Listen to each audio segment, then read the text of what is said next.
Okay, so they're going to wheel that car away, unfortunately, at the moment. It's just being reluctant to start in our Australian conditions. It's used to that Japanese weather, I think, Willem. Could well be.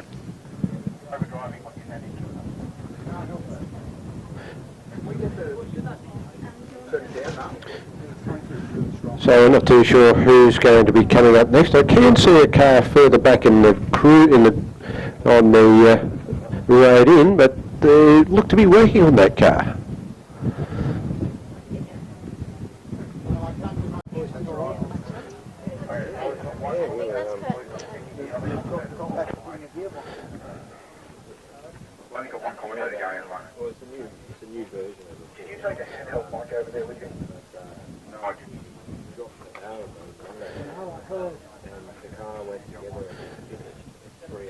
So we've got a bit of dead air at the moment, and a little difficult to find things to talk about. But we've got Kevin back here. Wonderful to see you back here, Kevin. I'll give you my microphone, and we'll organise who is. You can chat among yourselves. I'm sure we've got plenty to talk about that we can talk on air. Oh, thank you very much, Phil. Yeah, I think we see the car that's lined up as the curtain car. And so they didn't quite get what they were after with the acceleration event, and I know they've been working pretty hard on it coming out to the skid pad. And they do a fair bit of aerodynamic work on this car. And so they'll be looking for a good result here. So having just got here, I've only just seen the car now. It looks really nice, actually. I like both the look from a visual perspective, an aesthetic perspective, nice paint job, but also it looks like they've given the front wing a little bit of height. It'll get nice air. Looks all right. I'll have a closer look, of course, later, but it looks okay to me. Yeah, they're really good at the build quality on these cars, and I think, well, the thing I'm really interested in seeing on this skid pad particularly is how the different tyres go. So these are the older Hoosiers, the 18-inch OD tyres. They're one of the, we're probably seeing with the 10-inch tyres, half the teams have probably adopted the lower profile tyre. So it'll be interesting to see how that plays out on the skid pad in terms of increasing the tyre heat, how quickly they can get the heat into it. Yeah. Well, the good thing here is you've actually got a little bit of run-up area where you can get some heat into the tyres if you decide to work at it a bit. And there's also, if you have a reasonably clear run, not too many cones to put back, you can get a first run and then have the tyres much warmer for the second. Yeah, and I think the really experienced teams with this try and get round to that second run as quickly as possible, because even a couple of degrees makes a huge difference. So this is quite a unique car in running a CVT. Not many teams have attempted a CVT, and I'm not sure that there are any in Australia apart from Curtin. And they've had some success with it. Nice looking car, I do like that one. We got asked what a CVT is. A CVT is really just a whole bunch of bands and magic put together where you can change the ratio of the transmission theoretically. Infinitely. And in practice, yeah. Maybe less so. But CVT stands for constantly varying transmission, or variable transmission. So what we should hear is the engine at 1 RPM, and then the gear ratios change as the speed changes. So it should sound quite different to a normal car from that perspective. The engine note, once he's up to speed, is likely to sound quite constant. Well, I'm good to hear that. I'd actually thought that it was standard for constantly varying trouble, I think.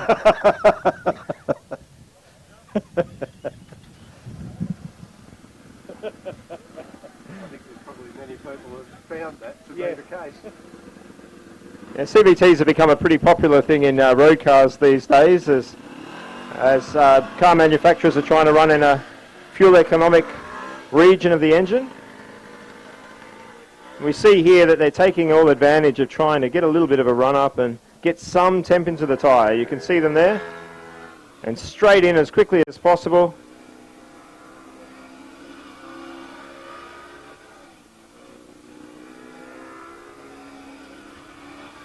You can see the rear wheel inside just starting to skip up off the ground, which is not uncommon once you're starting to get a few lateral Gs. The cone's being pulled away. And that's a textbook run. Yeah, pretty good. And that's the fastest time so far with the 5.32 on the quickest oval. And straight back into it, trying to keep as much temp as possible. And what you'll see here is that the track will tidy up a little bit from that run. They'll get a bit more temperature and they should be able to knock a tenth or two off.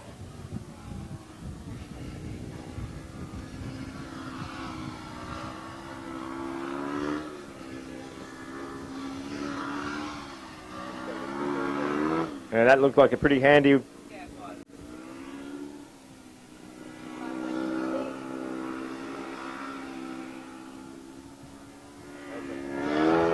That's an excellent run. Well done. A 5.21 on that last circle. That's an excellent banking run by Curtin there. Yeah, setting really the good, standard. really good job.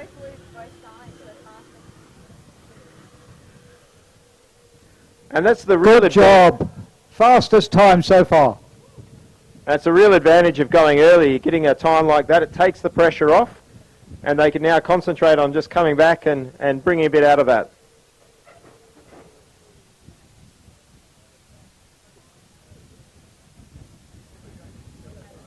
Straight away, Willem's over to the car, inspecting the aero.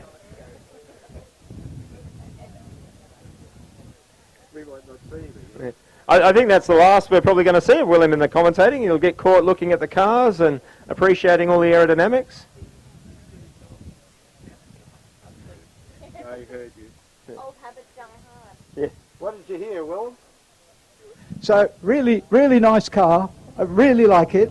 They need to heed my article about, read the article about Icelandic aerofoils and think about how to make the wing elements look a bit prettier. But functionally, very nice. Good job. And surface finish is such an important thing on these aero elements, trying to get that underside of that wing really smooth. How much of the downforce do you think on these cars is coming mainly from the geometry, or how much do you think the surface finish comes into it?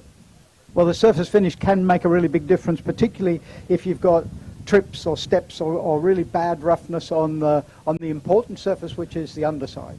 So the side you see from above is much less important. That really, in that part of the car, that's not going to make much difference at all. But the underside, you could easily throw away 20% of your downforce if you've just got trips in the wrong places. There are some, around the leading edge, perhaps a little bit of roughness. Actually, it's not a bad thing. You will get the air to switch to turbulent flow earlier, and then it can hang on a little bit better. So, but in certain areas, if you have a trip and that causes a stall, then you just lose practically everything. So we in Formula One, we will use, we have a DRS device, and you create a wing shape that switches to turbulent fairly early, but you create a shape that will actually let go when you open up the DRS. So you open up the DRS and the main plane, which isn't moved, will let go because it no longer gets the support of the flap. And we get a 20% drag reduction on the whole car by by opening up the DRS, and about 7 or 8% of that comes from the main plane. And that's because it stalls. And so if you create a problem with the surface, if you have a rough surface and therefore the air detaches, then it can be quite dramatic. Now, Willem, you spent a lot of time developing and working in wind tunnels, as well as overseeing the rise of CFD applied in Formula One. How well do you think that sort of surface behaviour is captured in CFD, and how important is the physical testing there? Excellent question, I like it. So I'd say probably the main area of weakness of computational fluid dynamics is capturing the turbulence. And a lot of people have written different turbulence models to try and mathematically capture that and have still good correlation. We found that none of the commercial codes that you can buy have adequate surface turbulence modeling, and we've written our own turbulence models because of that. But the work that we've done will eventually work its way back into commercial codes and into the public domain. We work with universities. The universities need to publish. 3 years after we get it, it goes public. So those models will come. But if you have limited research resources, and the universities do, then it's still the best tool to use. CFD is still the best tool to use to develop your car. The important thing to do, though, is to correlate that with either pressure measurement or force measurement on the vehicle itself. So if you were in a case where you had to go back and be a student again, and you were working on one of these cars and you had to set out your resources for the year, how would you balance it between using the CFD codes and the simplified models that are applied there and the on-track testing? I would do everything with CFD, and my on-track validation and testing would be a piece of string attached to the suspension. For example, you attach something to the middle of your front and rear anti-roll bar. You attach a bracket, and you attach a bracket to the middle of your front and rear anti-roll bars, and with that bracket, when the ride height of the car changes, the middle of the roll bar will rotate. You put a piece of string into the cockpit and you have the driver look at that, and you go to a place like this and you do constant speed runs. So that's how I would do my validation. As you get more money, the next thing I would do is put a few pressure sensors around. So you can do wool tufts is another. So you can do a lot of validation with no significant budget. Yeah, using the brain and not the wallet. Another way is wool tufts all over the place, and GoPro or someone's camera, or two cars, one looking from the side, that sort of thing. So use really low cost technologies to try and understand what is happening with the airflow. Yeah, I think it's so important to get back to the basic physics that we're dealing with here. The laws of physics are the same for a race car as they are for anything else. It's just that the airflow is probably the most complicated thing you're going to be dealing with on a car. Yeah, airflow is deliciously complicated, even though it's also simple. The concepts are quite simple to understand initially, but yeah, deliciously complicated. So, yeah. And some of these techniques go back a fair way. I don't know if you've managed to catch up the recent movie, The Ford versus Ferrari. I've not seen it yet, but I've started my holiday today. And while I'm on holiday, I plan to see that with friends. So yeah. Yeah, and I think even in that movie, they're showing the wool tufts being applied. This is technology that's well known. It's been around for decades and decades. And aircraft industry for nearly a century. And still very useful.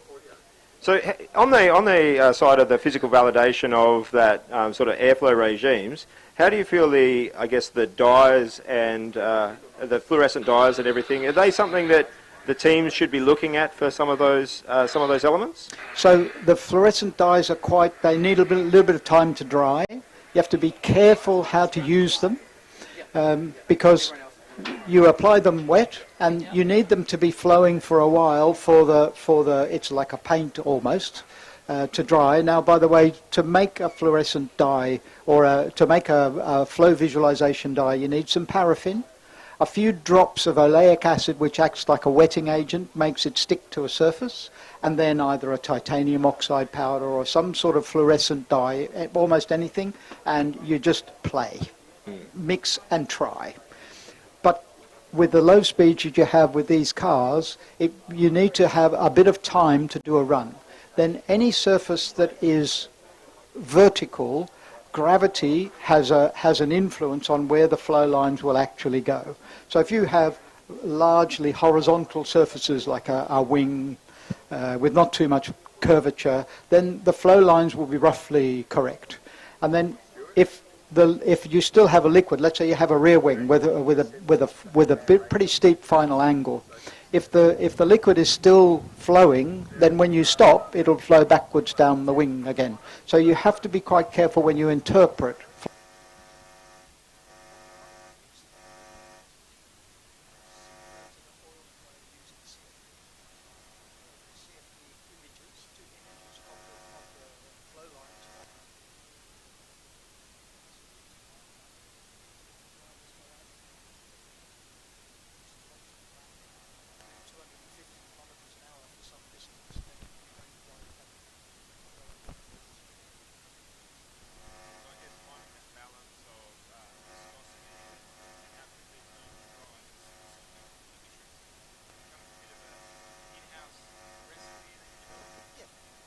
I have a recipe I can give people, but I don't remember it off the top of my head, but I would say a fair bit of paraffin, just a few drops of oleic acid, and then enough paint that it starts to feel it's enough dye of some sort that it starts to feel a little bit thick.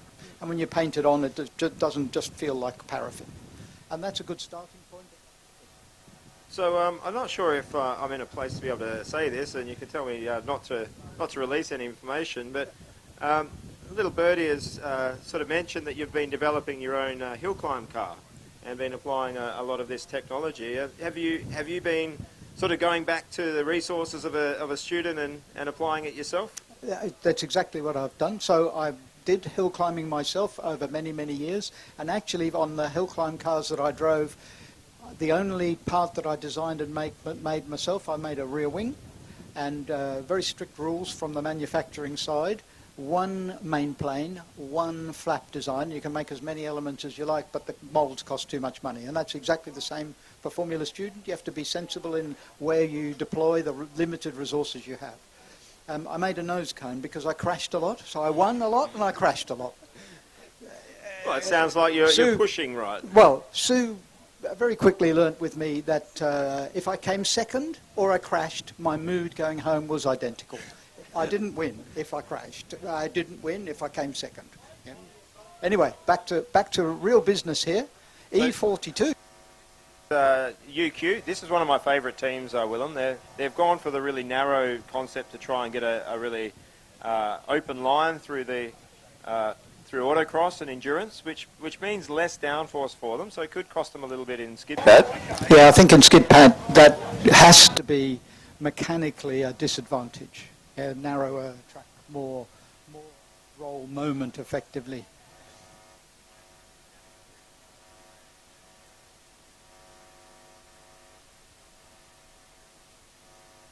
A little? In skid pad, yes. Yeah, they can go a little bit closer, but the skid pad is... I think one of the really big advantages you get with some of these electric cars is from the outside, you start to think of the skid pad as being really critical on mechanical grip and aero grip, which it is, but it's also very dependent on your drive line. If you have a little bit of inconsistency in drive, on and off throttle, and a bit of partial throttle response issues, the cars could be almost impossible to drive around these at any real pace. Oh, he's made a mistake. Yeah, came out of the first circle at slightly the wrong point, worked his way back in. Is thinking, well, you're not going to do a time, mate, you may as well have another crack at it. Yeah, it can be quite disorientating there. From the outside, you think, oh, it's just a couple of circles. No, it looks quite confusing from here too. But when you're in that car, sometimes it's difficult to know which is the cone you're turning around. Because it looked like from the first circuits, it looked like it's not going to be a slow car. They've obviously done a good job, these kids. Yeah, you can see just a little bit of inside wheel unloading there, inside rear. Yeah. He's done it again. Are you allowed to walk the course? Oh, I don't think on skid pad they let you do it, but it's very disorientating. It's not the first time it's happened. No. And I think this is a time where the team's going to have to get around the driver and... Yeah, give him some love. You put the best people you have in the car at the time, and then you've got to trust them. And as an engineer, it's really difficult to see your work go out there, and you are trusting in the driver to do the job. And that's even in professional motorsport. You do have to have a trust for the driver and support the driver regardless what happens.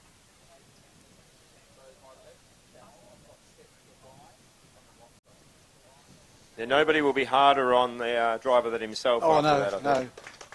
Absolutely. Yeah, well done, fellas. Yeah, so back to hill climbing. So I made a nose cone using Formula One layups so that when I crashed it, it would protect me. And I never crashed it after that. I never bust that nose cone. That was just really so maybe just having gone through the pain of designing it, making the molds, making the pattern first, then making the molds, making the nose cone itself, following strict Formula One crash test nose layups. That was maybe that's convinced me to just back off the throttle 1%. It's amazing how when you do a really good job on a part, that's the part that never breaks. Yeah. Well, this is University of Wollongong. It's some pretty good times in acceleration. They're looking pretty strong at the moment. Not a full aero car here, a small under tray, so not a huge amount of downforce. So they'll be mainly looking for mechanical grip here.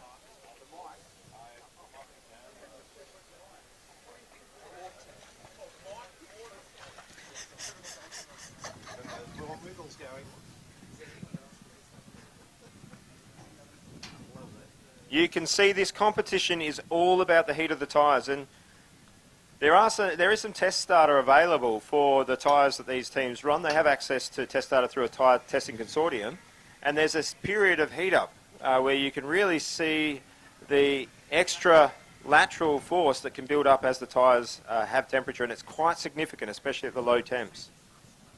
Yeah, absolutely critical.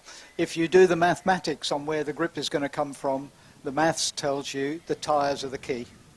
And that's a nice steady run. Really good.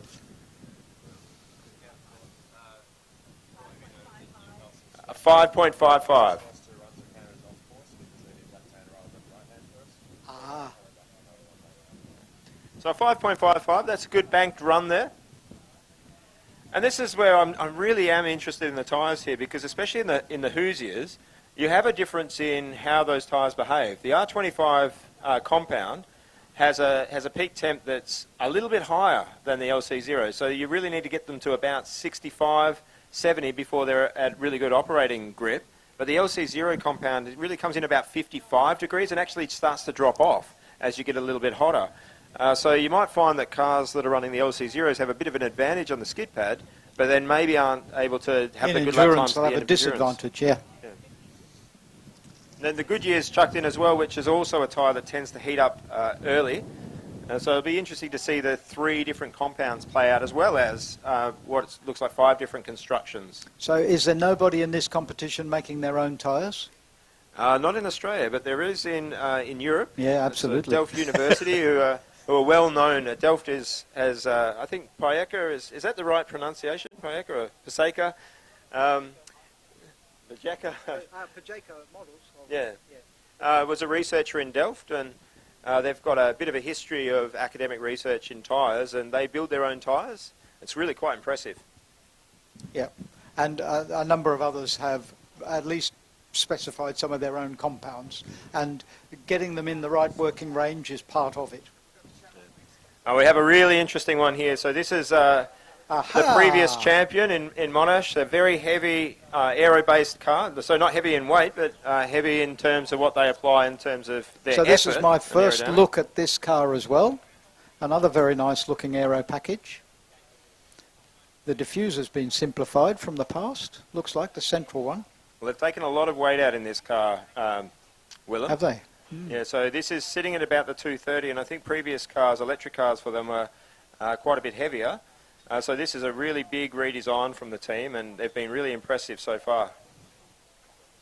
Yeah, one of the universities that I follow, and I'll be giving a lecture at Monash on the 9th of January. I hope not everyone here can make it, because otherwise it'll be a bit too busy. There, you heard it officially, 9th of January, come and see Willem. But this is a team that I think nearly all of their continued success comes from how early they get their cars out and how much Ks they put on it. They've got well-designed cars, but they have an amazing team. Yeah, absolutely. Killed them in Europe. There's one light touch on a cone there, but killed them in Europe in 2018. Another light touch. It's looking like it's bouncing around a little bit there. Sometimes a quick time on skid pad can be very deceptive. It's hard to see it sometimes. But they did a 5.14, so I'd say that's the first real competitive time that we've seen. We should see those times get down to 5 or a little bit under by the time we see who's going to win this competition. But that's an excellent.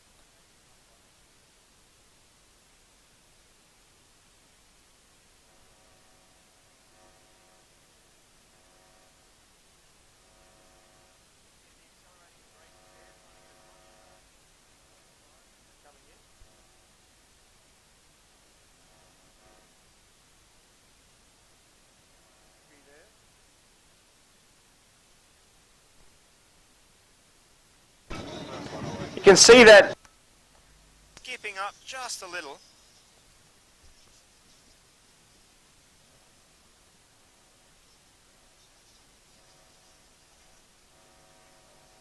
I think there's...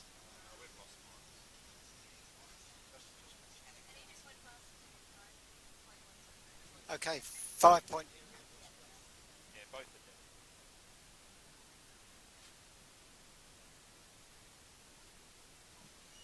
So, 5.13. Testing 5.13.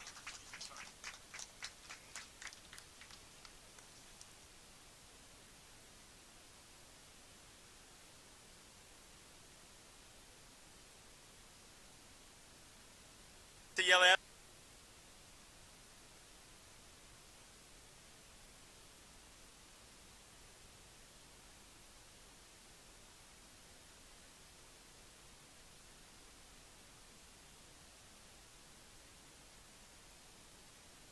Even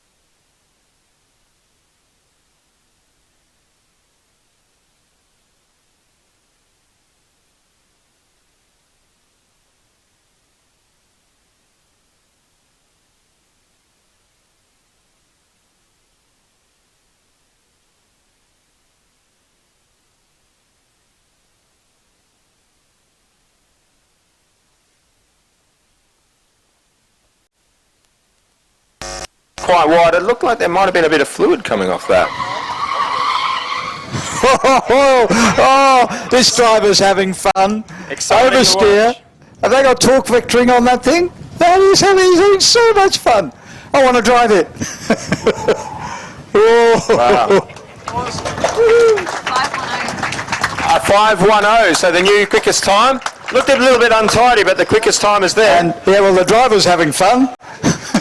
And what they've done now is they've got a lot of more temperature into those tyres, really pushing it out wide. And I'm wondering whether that was a strategy to come in on the second with as much temperature as they possibly can.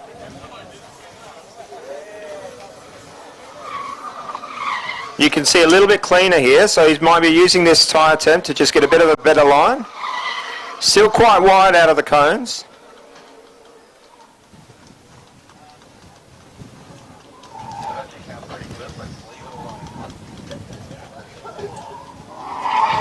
Fantastic. 501. A 5:01, so they've gained a tenth on that, an excellent run.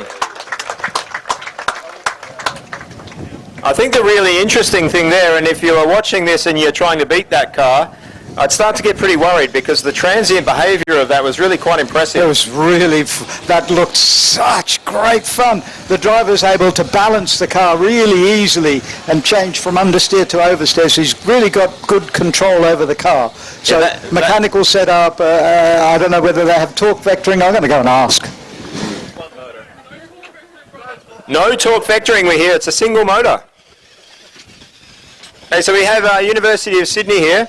But I think what you've got to watch with this is we're going to see on the skid pad really the first indication of how the cars are going to go on autocross, and really watch as they transition from one turn to the next and how rapidly they can pick up some your acceleration. Yeah, that's really impressive, that single motor. If that really is, that's very impressive. So Sydney here haven't gone in for the long run up. They haven't got quite the temp into the tyres, but this is not quite the run we just saw.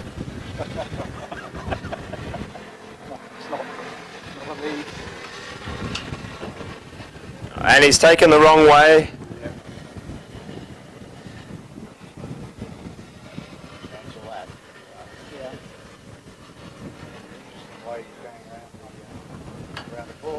Yeah, how do I get out? How the hell did I get out of here?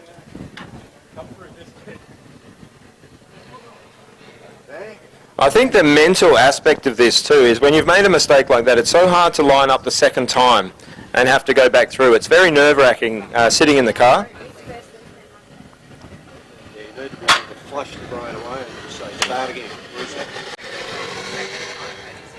At least he'll have a little bit of temperature in the tyres.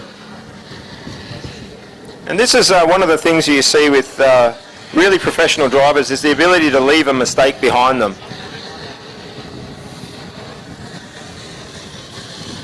Keep going, keep going. No! He will be so annoyed with himself. And we saw this earlier and said it's not an isolated incident. It actually gets quite disorientating around there because you're doing 720 degrees in one direction and you have to start turning left at the right time and you do lose track of where you are. So this is last year's champions, Monash, number 66, petrol car. It'll be interesting to see the differences between the petrol car and the electric car. They're very similar cars, so the only real difference between these cars is the powertrain. So we saw the electric car bouncing around a little. I'm wondering whether we're going to see the same from this. And also you get a huge advantage having two cars that are almost identical in that you're getting time to tune and work on both cars each time one of them goes out. Suspension-wise. Yeah, suspension-wise. Yeah, there's a bit of difference in the weight between the cars, but still, you do learn from each car. When I first saw that Monash went for both a petrol and an electric, I thought it was a ridiculous idea, and then they came first and first. Yeah, so what do? You can't criticise that, can you? And then they came over to England the following year and won overall in the UK as well, against all the European competition that was there on the day. I think first and third in the UK in the combined competition. Amazing. It was really a really great job. And if you're looking at Monash's car and wondering, why are these guys winning all the time? You're looking at the wrong thing. Don't look at the car, look at the team. Because it's a team that builds the car, it's the team that runs the car, it's the team that develops the car. Agreed. Yeah, absolutely. And getting out there testing, they've got the right philosophy. They've got a huge team too and a good budget. Yeah? That's also part of it. But they understand how to build cars and how to develop them and make sure the drivers get enough time. So for the drivers who've made mistakes here, it's quite unlikely, in my opinion, that they've actually been able to set up a skid pad somewhere and practice. Monash have. And you can see the immediate pickup here. This did very well in acceleration. It seems their petrol car has the powertrain sorted out a little bit better. Still not sitting on constant revs as they're going around.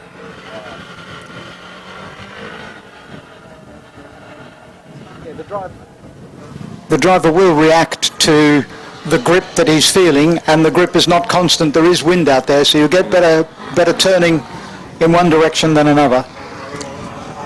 That looks like a 5.2 there, 5.19.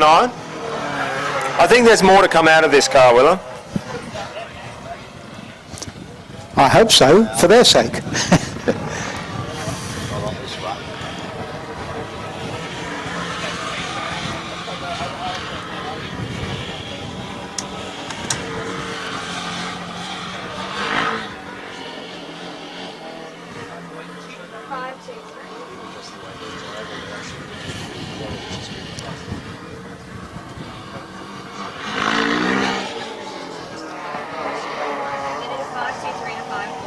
A 5.23 and a 5.43 there, so that's definitely not what Monash should be after, but a good banking run, and you've got to get those points on the board. Absolutely.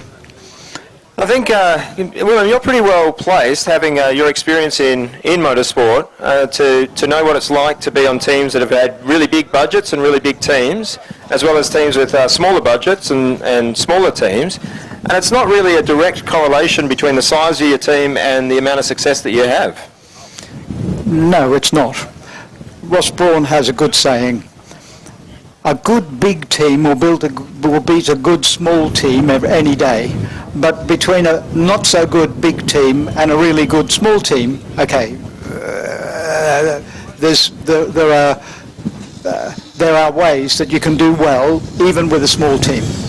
And I've been in a few that have done okay, out-punched their weight.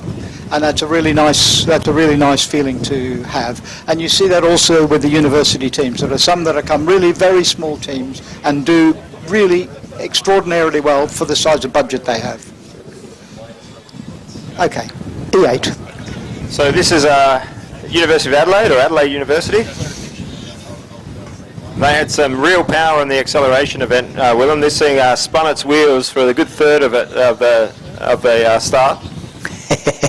I used to love doing that, but actually a bit less wheel spin might be better. Well, they came back and figured it out and knocked a fair bit of time off in acceleration. So it's a team that really knows how to change their car and work on it. Okay, well that's a sensible run for a car with only a little bit of error. It's a 5.95. And I think that puts some of this in perspective. It's if you're in one of these teams and looking to go, well, we've got to have the people, we've got to grow. If you grow outside your ability to manage it, it's not necessarily an advantage, is it, Willem? Okay, driver looks like he has an issue.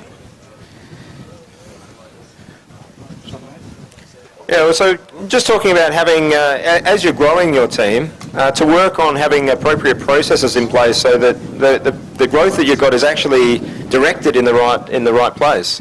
Yeah, critical. Creating a team is really, and making sure that it is a team is really, really important. Okay, we're back up and running. Try turning it off again. Try braking and accelerating at the same time before you shift the pedals. Yeah.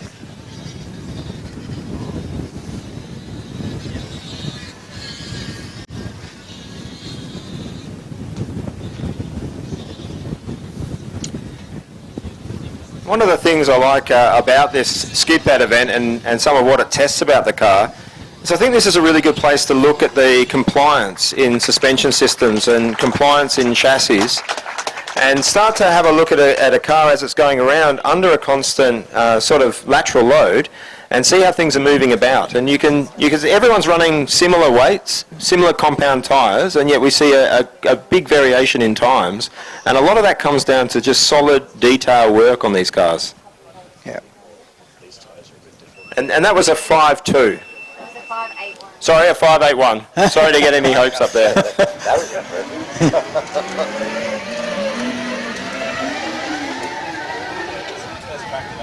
Now this is an all-wheel drive electric car from Auckland, our friends from over the pond.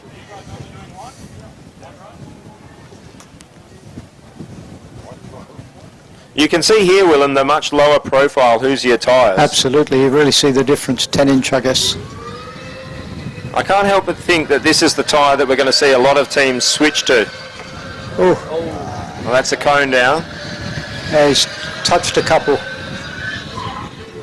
Oh no!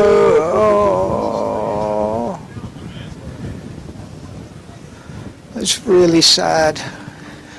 Yeah, I think if I was in that position where you've missed that first run, I think it's probably wise to actually pull back, regroup, rather than go straight back out. You're not going to have the temp in the tyres anyway, and you probably just need to reorientate your drivers, and I think that's what Auckland look like they're doing now.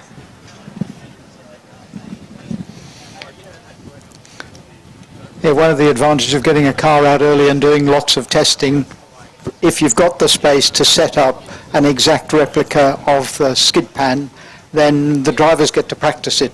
Then they're not going to make those mistakes because they've been able to practice it. Yeah. Well, I think, Willem, you've had a great opportunity in your career to work with some truly amazing drivers, including the great Michael Schumacher. What sort of feedback do you receive from drivers that have spent a lot of time in the car? So, well, Schumacher was a really interesting driver. So Schumacher and Senna had amazing feedback about what the car was doing. So for me, one really interesting example was the first time at Benetton that we put Michael in a car. He did a 3-lap run, and then he told us what the car was doing every corner of each lap of the 3-lap run. Corner entry, so braking, corner entry, mid-corner, corner exit, every corner of every lap that he did. I couldn't believe it. I couldn't believe it. So this is Queensland, UQ, coming through with their electric car. Very slow run at the moment. Learning the course. So speaking of those drivers, would it be fair to say, Willem, that that the difference we imagine between professional drivers and the sort of the average amateur driver, we imagine that the difference is much smaller than it actually is, and these professional drivers are operating on a completely different level? Well, you do see in Formula One at different times, you'll see quite big differences between two teammates. So between the worst of the two teammates and a human being, let's say, a super enthusiastic, very fast amateur, I class myself as one of those, or would have been in the past, the difference is huge, being able to get the lap times out of the car. Huge. Yeah, I think you have to be a very, very good driver for somebody to want to pay you to drive a really quick car around. Yeah, it's normally the other way around. You have to pay, and you have to pay a lot. And that's a really interesting point. In the world of professional motorsport, there are many, many more people paying for a drive than there are people that are paid. Probably thousands to one, I would say, yes. And if you're hoping for a career in motorsport, the chances are that you're going to be working for people that are paying you to put their car together and run them. Indeed. A far higher probability than being able to drive. A longer career too. Yeah, much longer career. This looks like a pretty solid run here. This is ADFA. They had a pretty good run in acceleration, so they'd be pretty pleased to see this happening right now.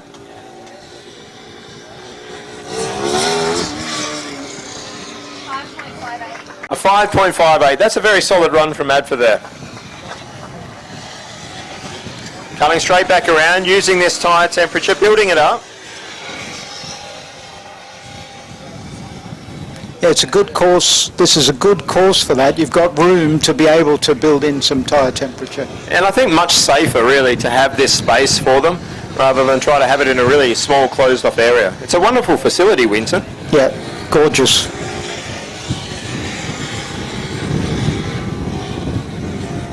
So this will be another data point for us to look and see how much that tyre temperature makes a difference.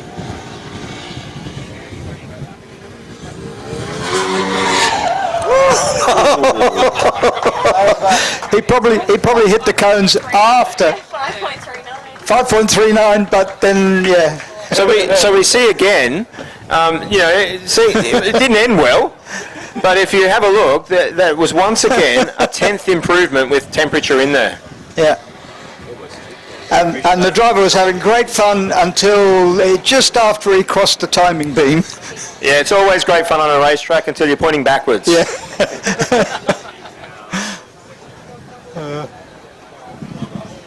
I was saying, nobody's ever been pulled out of the bushes saying I went into that corner too slow. Oh, I think we have the Indian. Is this right? Is this right? Who have we got here? 77. Oh, fantastic! Through scrutineering. This is great to see.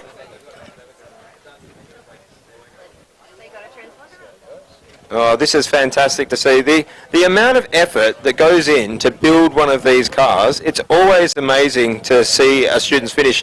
Sometimes we get caught in focusing on who's winning and what the best times are, and we can lose sight of just... We couldn't see, we just want to check. And sometimes we lose sight of the fact of just how difficult it is to build one of these at all. On the top. And a very interesting intake system on it.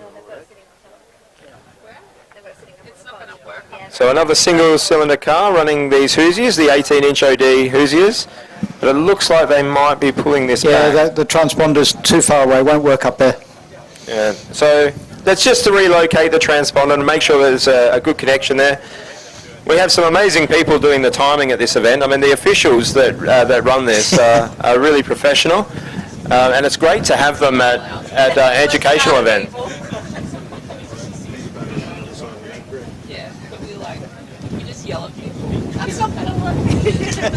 And would it be fair to say, Willem, that officials are the lifeblood of motorsport, and most motorsport is at that amateur and semi-professional area? Well, yeah, in Formula One, you rely on amateur marshals and officials, lots of them, lots and lots. Professional volunteers. Professional volunteers, okay, yeah.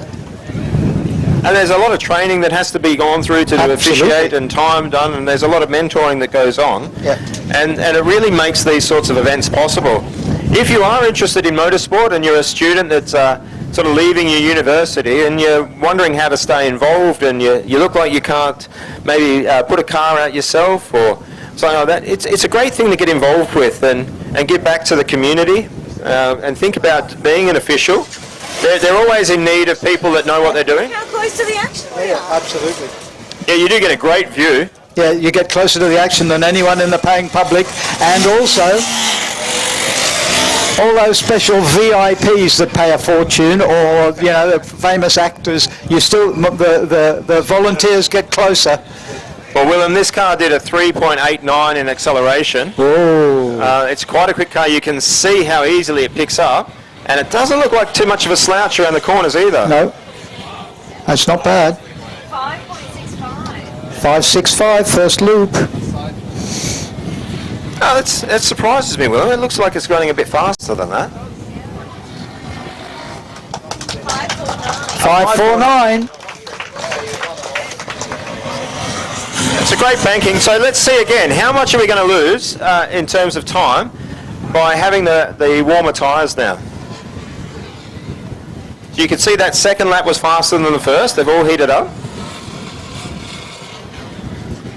And watch this car on the transition. How does it behave when it's going one way and it suddenly turns the other way? Pretty good. 551.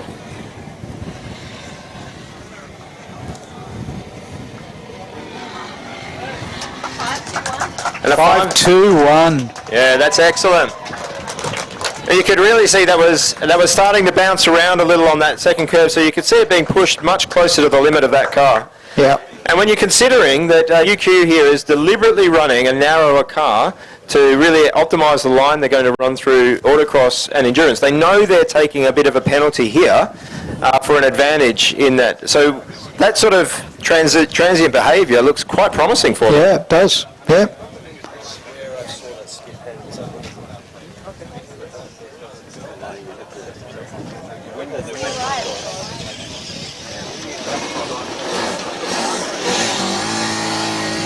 So this is University of Sydney. It's a well turned out car, quite shiny.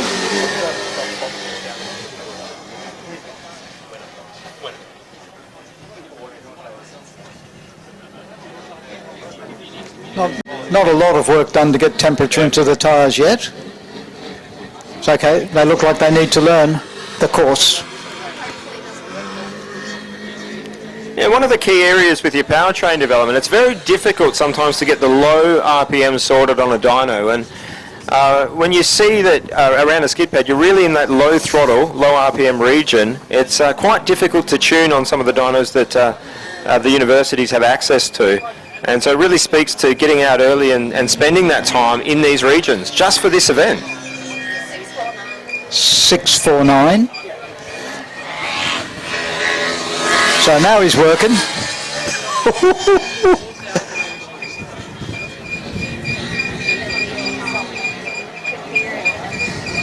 Yeah, this looks quite a bit better. Yeah.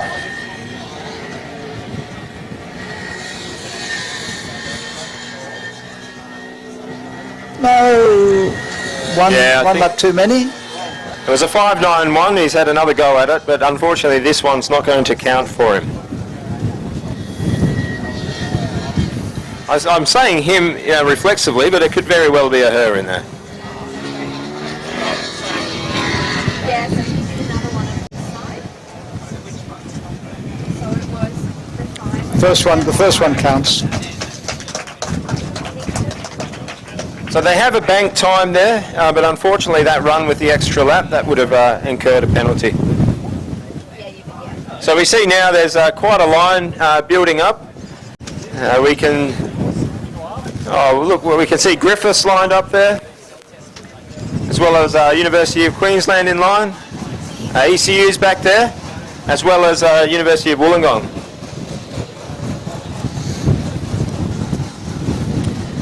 Looking forward to seeing ECU out there.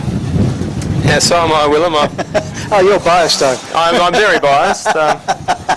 So not that I'm biased, Willem. What do you reckon the teams that you're looking to in Australia to do well, apart from ECU? Well, I'm looking for a good fight. Any team to give Monash a great fight. Monash have the history of fantastic results. A few years ago, it looked like they might lose endurance with their electric car, and then the RMIT unfortunately stopped. So I'm looking for a good competition, a good fight. Well, at the moment, if we've done our points analysis right, there's very, very little in it in the IC class. I'm less aware of what's happening in the EV class, but it's very, very tight. There's only a couple of points in it. Tight is great. That's what you want. But I think this is where Monash have historically done very well in these competitions, and I think RMIT is, at the moment, got a little bit of an advantage on them. So it looks like RMIT might be starting to pull ahead. Let's see how things go in endurance, shall we? Yeah, absolutely.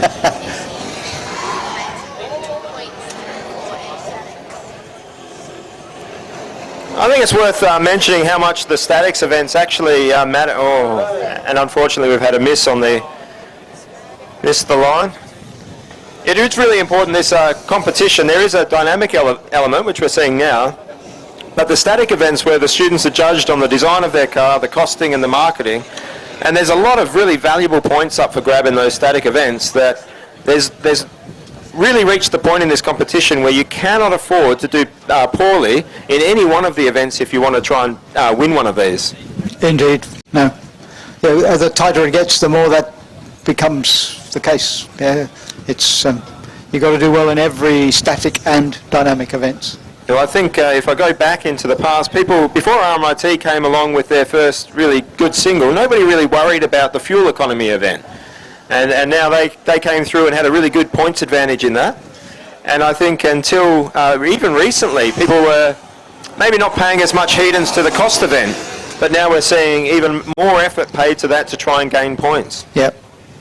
Yeah, in Europe, there's so many cars in the big competitions that 1 point can make the difference.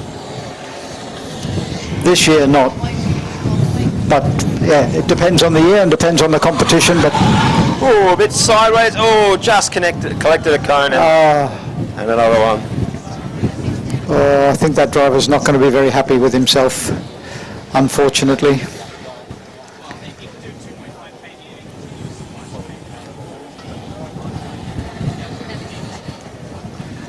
And I think it's important to remember with these, as you're building towards a comp, you're not really building a car, you're building a comp performance. Yeah.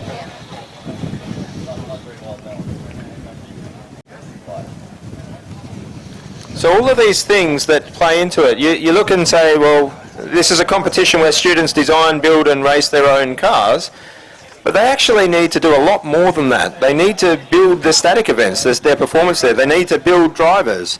They need to build a team that can work quickly when there's incidents. You need to build a background of testing. You need to build a trolley to push your cars around. With a quiet rear wheel. We could hear it in the tower and like, what is that? Anyone got any oil? Anyone got an oiling can for that trolley wheel? And I think what's worth noting is all of these tasks that a team goes through, from getting somebody to sort out the shirts, to putting a design board together, to running an acceleration event, they all take time, they all take effort, and you have to do the whole lot. And if you can save time in even the seemingly unimportant things, that's time that you have extra on the track. Yeah, absolute. Yeah, really important to give the drivers practice. Well, this is the first time we're seeing the team here run in comp. It's absolutely fantastic to get through a scrutineering event and come out and put a lap down. No. Oh, he's struggling with the car. So he's pulled off the course on purpose because something's not working.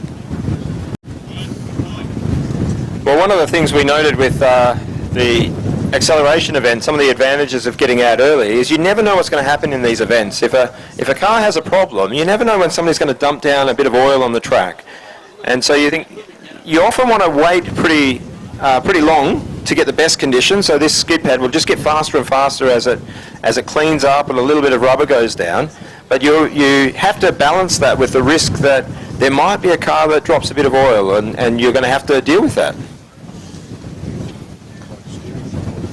But in this case, it doesn't look like a powertrain problem. It looks like it might have been something to do with the steering.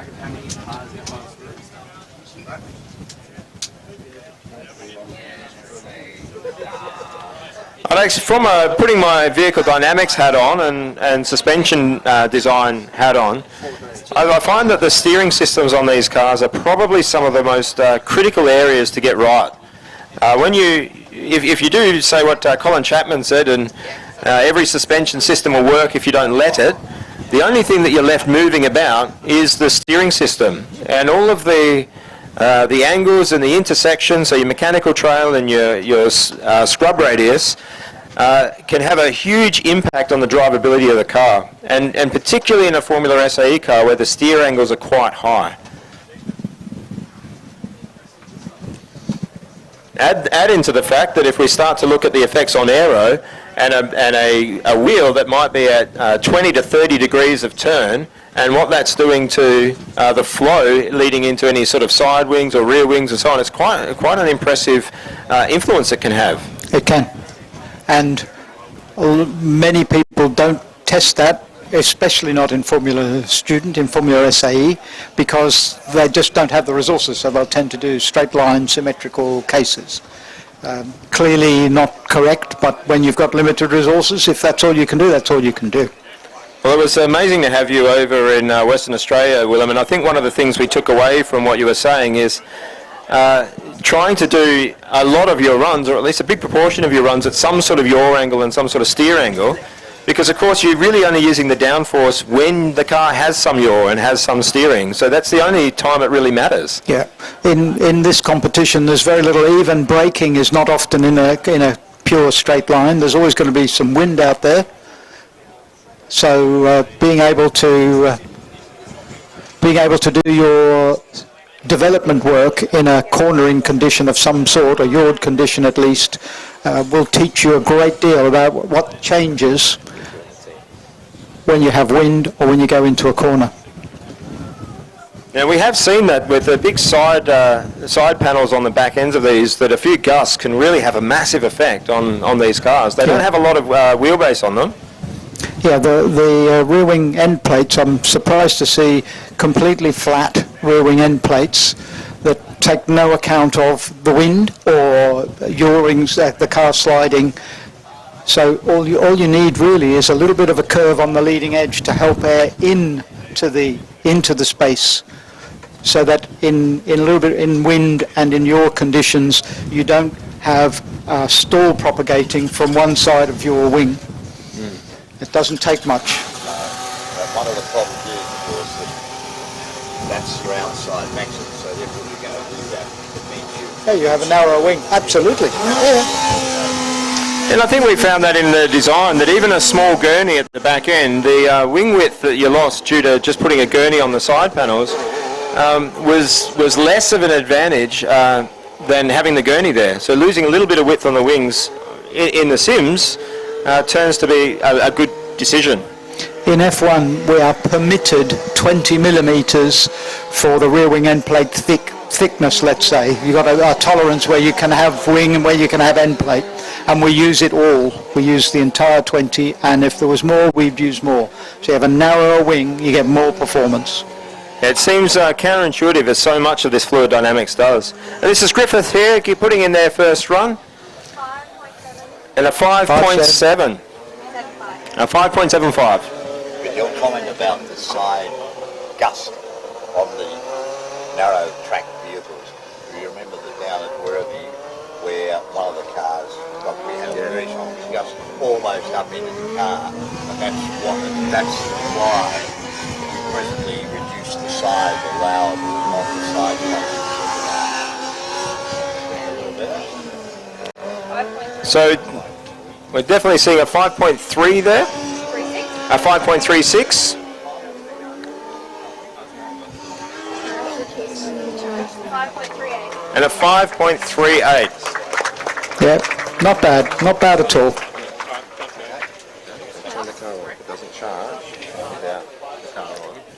Yeah, this is the team from Griffiths have grown really quickly. I remember their first car here, and this car is, a big step from where they started just a couple of years ago. I'm quite biased because Griffiths is one of the teams that we at ECU really look to as being a great example of how to run a Formula SAE team.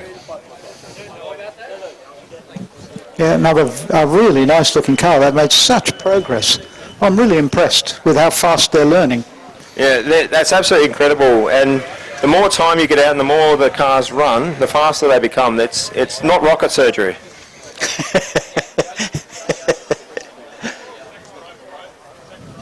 Oh, this looks like their second driver here. And so this is where you see the improvement of the drivers. You usually run your better driver in the second run, bank early, and then you're more experienced. And we can clearly see this driver's just got that little bit more. He's had more practice, hasn't he, looks like. Unfortunately, I'm seeing the ECU lined up here, and we lost a lot of the time in development. And we'll be seeing some very nervous drivers there. A 5.32, that's a very good run. And I think heating up the tyres now, let's see if we can see another 10th drop off as we've seen for the other teams on the second run.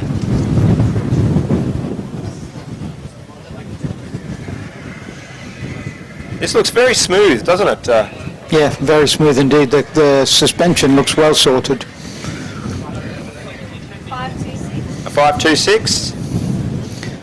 Yeah, very good for a car with very little downforce. It's got the best part of the downforce, the floor. A 5.26. In fact, the best I've ever seen on a non-aero car is around about 5 seconds, a 5 flat. So that's pretty close to what you could expect to get out of one of these cars. Identical speeds on those left and right. Wow. Yeah, you can see the smoothness of that car really played in. That looked like it was an easy car to drive around there. They've done a good job. And that really starts to pay off when you get autocross and endurance, that work.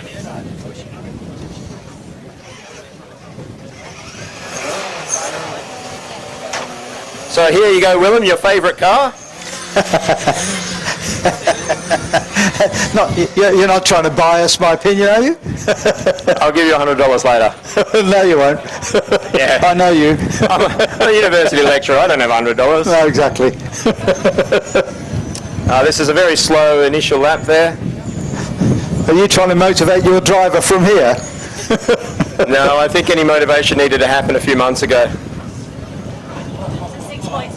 6.75. 6.75. This is unfortunately quite off the pace.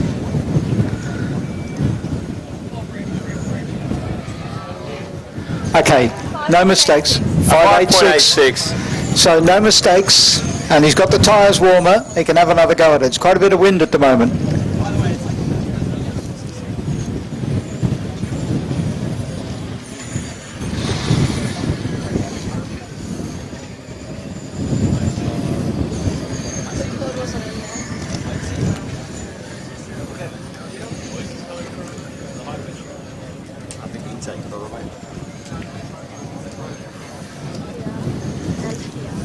It is a time on the board, but they definitely won't be happy with these times. 5.71. A 5.71.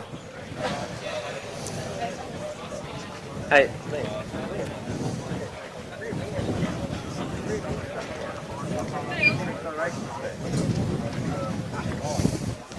Hey, Tom. How are you, mate? Oh, really well. Well, that is a time on the board, but not really a competitive time. It looks like RMIT has jumped up there and out of that little three-way battle that seems to be forming. Willem's passing his baton over from one hill climber to another hill climber, so we've got Phil back on. So this is not really an event that you're used to in a hill climbing sense, is it? No, it's not, but there's so many similarities. The requirement to be able to get off the start line fast for the speed test there this morning, and the ability to change directions quickly, also very important in hill climbing, particularly some of the tighter events that we run at. And speaking of getting around corners quickly, the E47 is doing quite well, I think. I'm not sure what times. 5.07? 5.07, that's a good run. And accelerates out of there. 5.20. A 5.20, so it's a very solid run from Auckland there. Very good They've run. come back, and remember this was the driver that had trouble in the first run. Oh no, different driver. Obviously they're really quick driver.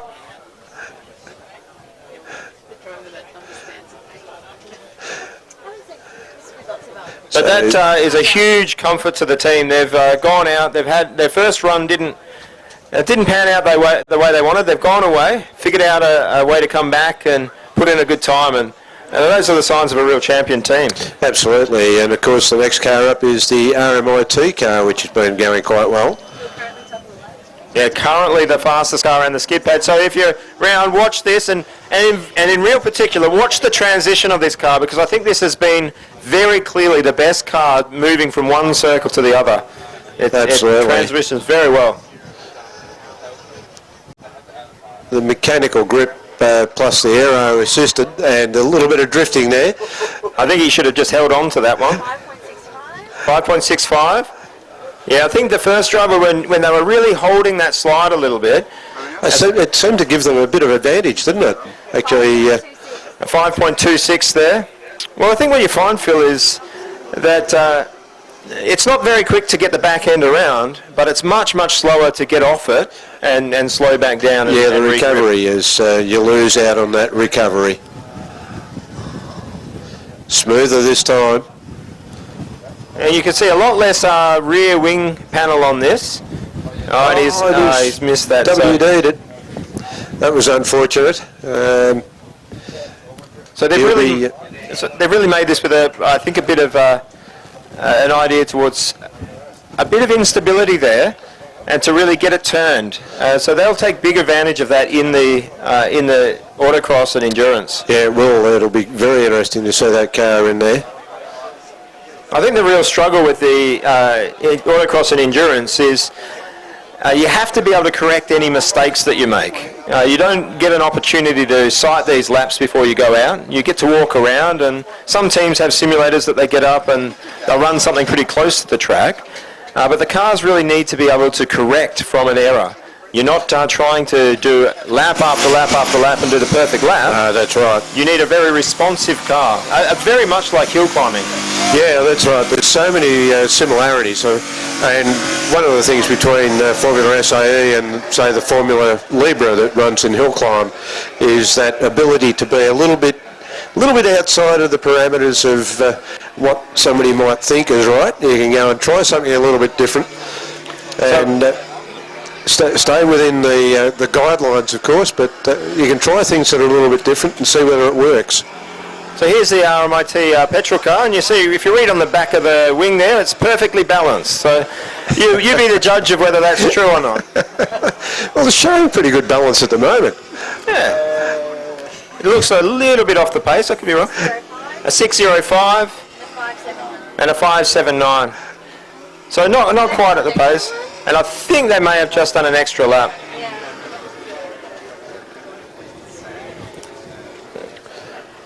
I think that car is looking very competitive this weekend. If they can get a really good time for that one on skid pad, it'll put them in good stead going into tomorrow. It's a lovely team, these RMIT guys. They're really enjoying the comp. They've got the car out early in September and put a lot of Ks on it, and you can really see it as you go around here. He's put the speed up a little bit on this time round. Yeah, much better run. Yep. 5.35. It's good through the left hand. Keep it away from the cones and through the finish. A 5.31. That's quite solid. Yep. And so, yeah, they look pretty perfectly balanced to me. Yeah.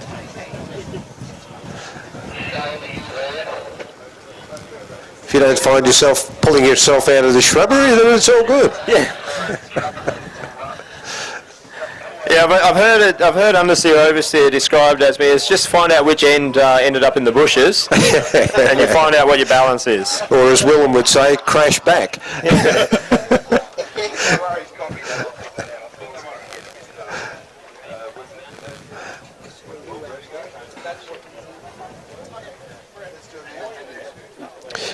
Really really good to see so many people out here having a bit of a look, and of course in pit lane being streamed live onto the internet. If you've got people at home that you'd like to have them see what we're all up to, tell them to go to YouTube and look for In Pit Lane, and they will find the live streaming. Well, it's quite a surprise to me, Phil. I'm finding out that there's a bit of a fan base building for Formula SAE competitions around the world, even people that aren't competing in it. Absolutely. Well, I'm one of them. Well, to us that are... surely we're the only ones that care about this. Oh, no. Live it on themselves, the driver will be Everybody watching at home is probably able to hear me. But anyway, continues on to get a little bit more warmth into those tyres. Well, everybody at home is And this probably is where able to I hear my really voice would while think I'm it's a talking good to the idea camera while I'm sort of plugging maybe the audio in the regroup, correct way. rethink. So we're probably Yeah, going but to I've heard it on have good authority that people in commentary on the professional left channel motorsport and the live audio on the right channel once I find the following some of these microphone things. Can I set that And up? yeah, interesting. It's great to see there as many. Willem being probably the closest example. Let's say how excited are you about SAE? Well, for me, this is the best engineering training competition in the world. And Formula One teams look to these competitions to find their employees. Yep. Because you learn not only the engineering, you have to deliver a product on time. This event happens on a date. If you're not ready, you're not ready. If you didn't go testing, you're not going to do as well. Correct. The driver's making a mistake here is because they haven't been able to practice. Yep. Oh, we got the cable? Go as fast as they can the first time ever they see the ball. That's right. 558. 558. Be Now, careful how this one works. we're going to throw a bit more in here for you. Well, what's your opinion on this University of Canterbury machine? Looks pretty swish. It's got some really interesting air intakes on it. So if anyone's listening at home, just watch your headphones for a second. I'm plugging stuff in on the camera. But at least there's We're about to swap over from the Wrong camera's car, audio we're looking at the to one out the there going PA out there. system again. This is a very quick car. Kevin, you've got some ideas. Finding with the accumulators, if you're running some of the round cells, cooling of the accumulators is a very big problem. So you've got to get a lot of air into it. Yeah, indeed.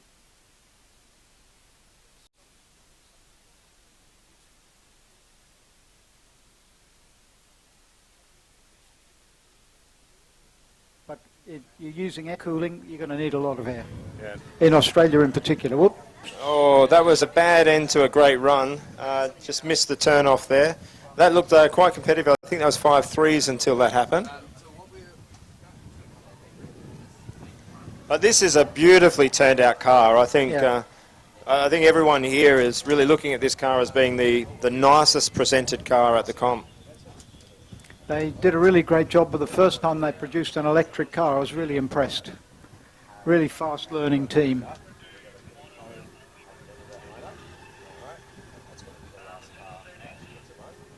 Oh, this looks well sorted.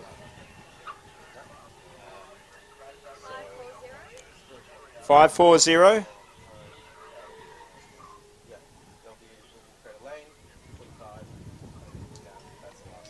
Better. A 519. Well done. Excellent work. A good recovery there from that driver. Really good job. Well, one of the things I've noticed when you go around professional motorsport is the cars that look good often run well. Red ones go faster. In Formula One, not quite. Yeah, I don't think we'll ask you your comments on Ferrari, given that it might... Oh, man. The race in Brazil, where the two Ferraris crashed into one another. Wasn't that great to watch? Unless you're a Ferrari fan, yeah, or work at Ferrari. It was great for the Alpha team because we got 2 places further up the grid and we got some really strong points. Oh, now this driver looks like he's going to have some fun here. I'm looking forward to watching.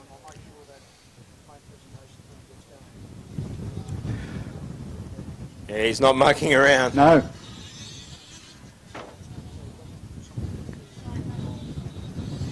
It's okay if you nudge the cones, as long as they don't fall over outside the box, it's not going to count as a penalty, so that's very tight.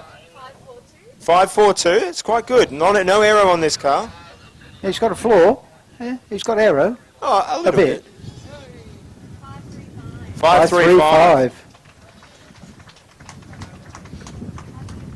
ECU coming out now. We have Curtin behind them. Curtin had a pretty good early run. So once Adelaide finishes here, we've got a couple of cars that are quite interesting to watch. I'd be taking my bet that Adelaide's been good to watch so far. I'll be taking my bet that Monash usually leave it until right at the end to put a good time in.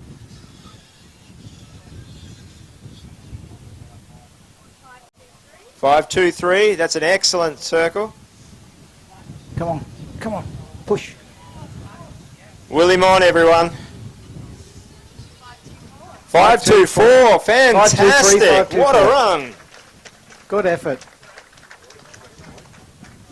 Now, one of the things that I've been asked to announce is that this event will close at 3 p.m. and at 2:45 there will be a cone placed in the lead-up, and that will be the last car. So if you want to be in the run, make sure that you keep an eye on the time and make sure that you're in that queue by 2:45. So you have 25 minutes to get in the queue. Correct. Now, I sort of stole the mic off you there, Kevin. I'm going to hand it back to you. Don't cross the line. He's crossed the line. Still finishing. The first lap is not actually timed, Willem, so if you can get around... Oh, he's going to need a push, so that's invalidated this run. That's a shame. He looked like he was going on and he's quite determined. This one hurts, Willem. It's always hard when you're involved in these programs. Yeah, that really hurts. And this is the guy that's had a bit of time in the car, so we'll see what happens. It's one of the things, if you do a lot of competitions, you learn in hill climbing. If your rear wheels don't cross the start line, you haven't started. So, and I don't know what the rules are in this competition, but it's something you learn and you teach your drivers. If you have a problem, how do you maximise your points nonetheless if you have a problem? And not starting a run means you can have another go potentially. If you've started, you've gone.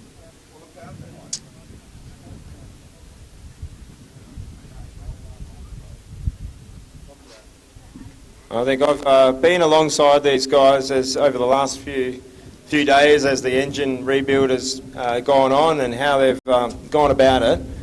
This is definitely not going to be the end of it for them. They'll come back. They never give up, these lot, as is true of just about anybody here. Formula SAE students aren't in the habit of giving up. They end up great engineers because of it. Yep, that's the secret of this competition.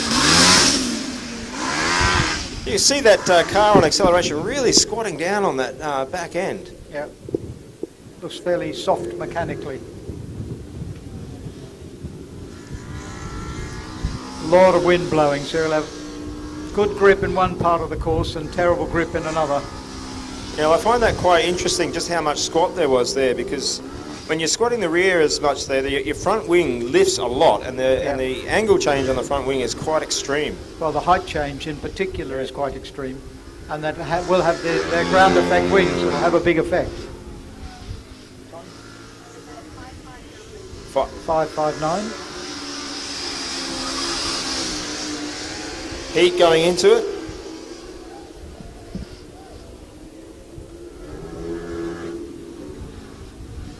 It's really attacking it now. You can see the angle on that front wing, very clear how much the inside is lifting up. Yeah. Oh.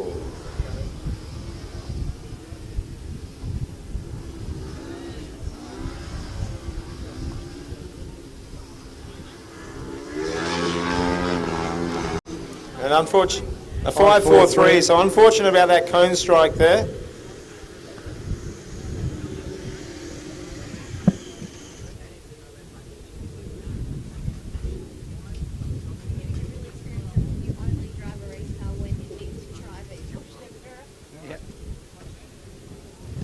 Yeah, it looks like I'm seeing something from ECU that it was probably a fuel pump issue. They have been chasing a couple of little issues there.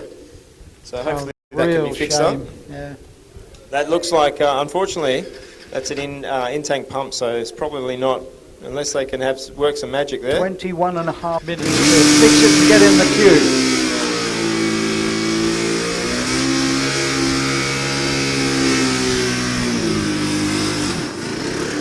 RMIT here, they were perfectly balanced last time. They're really going for a quicker lap time now. Not on this run.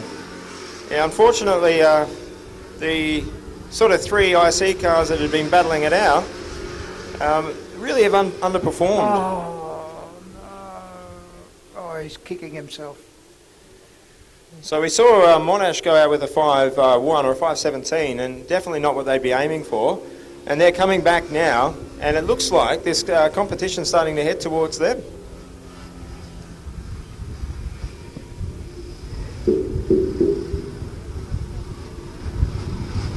So all he needs to do is shake it off, start again. And the team's cheering him. That's what a really good team does. They get behind their drivers, back each other. And look at this, look how he's responded. Don't hit any cones. No! Oh, he's done it again. No.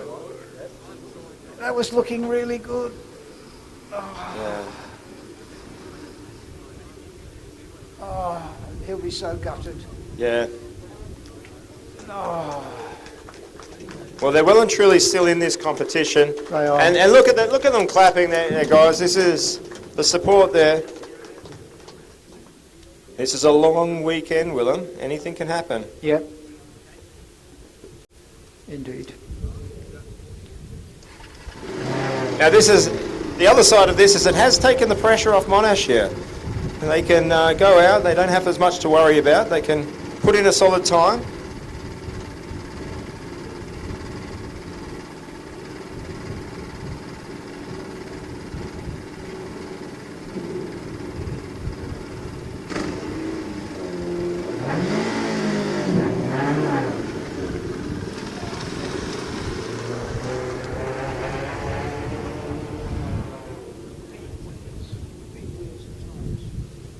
Yeah, so as we see, this is Goodyear are now manufacturing these 13-inch tyres again. They were specially designed for Formula SAE. They were pretty much the tyre of choice a few years ago. They've brought them back and manufactured them just for this competition, for the Formula Student and Formula SAE competitions around the world. A 5.23.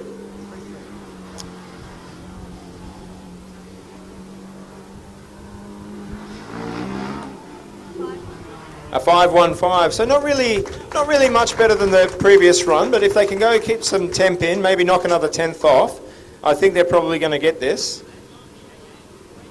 These are quite high times for a skid pad, Willem. This is not what we would have hoped for, especially given the excellent results we had in acceleration. I think we would have expected some sub-5s. Would be nice to see. If you haven't seen a car run a sub-5, it doesn't look like it's a little bit faster, it looks a lot faster.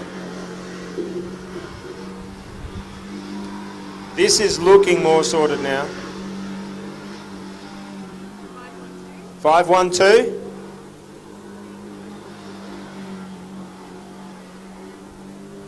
Smooth. 4.99. 4.99. Well the done. First sub-5. Woohoo! So the time will be the average of those 2 laps. So that'll be in the low 5-second runs, which is quite a respectable run. But it is something to keep in mind that these Australian teams go to compete against the best in Europe, the best in the US. And Monash will be working to try and get that sub-5, because a 5-second run in the UK or in Germany is not a run that's going to allow you to place. No. No, it's tough out there.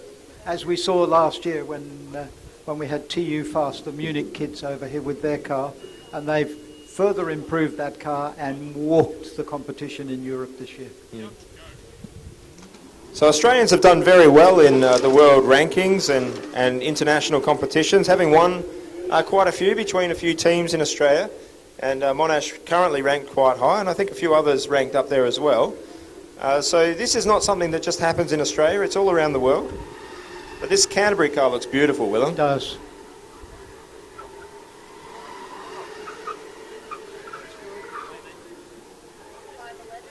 Five 511. Come on, keep it together, keep it together.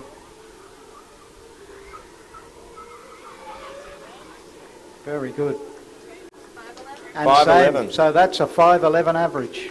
What I'd like you to do, if you're watching this car go around, have a listen to those tyres. If you see the sort of frequency at which they're chirping, you'll notice that both ends are actually on the verge of letting go. You can hear it as it goes around. It's a very well balanced car.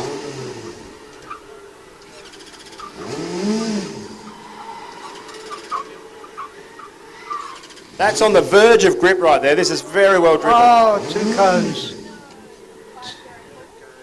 So that first lap was a 5:04 and a 5:01. But 2 cones. So what you just saw there, apart from the cones, that was the fastest skid pad run of the day. Yeah. And you could see that in the balance, you could hear it in the tyres, you could see that the setup was just spot on. Good car, very good car. Yeah, amazing team though, very friendly guys. They were, a couple of them came round to the ECU tent the other night, told us a pretty good joke, and I can't unfortunately repeat it over the air.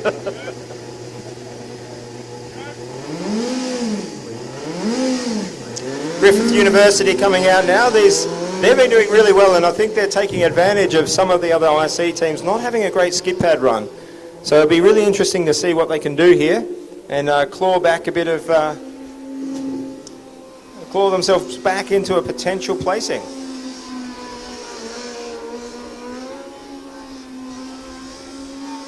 Looks like this is running in first gear. You've got to make a call when you're running. Oh.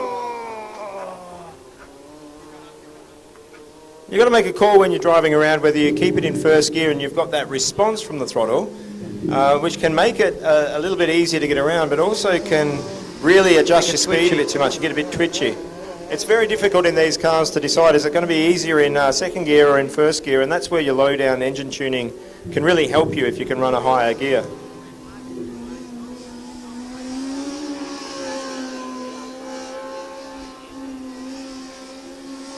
So even though you're hearing the really high revs,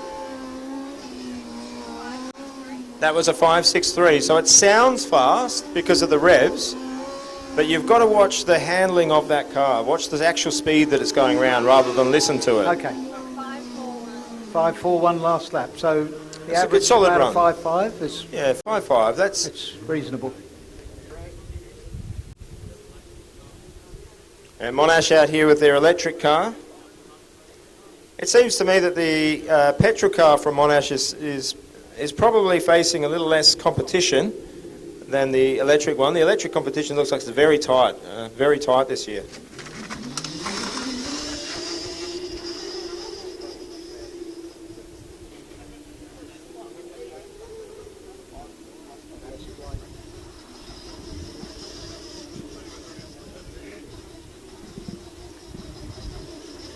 Still bouncing, but looks quite quick. 5.11. If he keeps that up, that'll be good.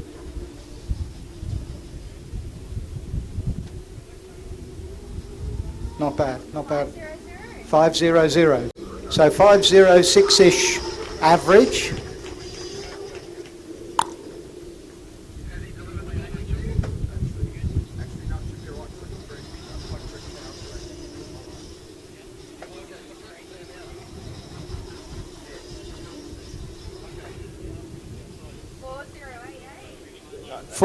.88. Wow. Let's see if he can keep it up. This lap looks a little slower. 4.96. Well, there's an average below 5. Well done.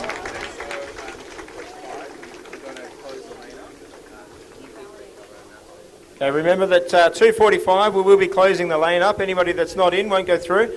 But I think what you're seeing there is that's the real difference between the smoothness you get from that electric powertrain versus the IC powertrain. The throttle sensitivity is so much easier to sort of dial in when you have a smoother power delivery.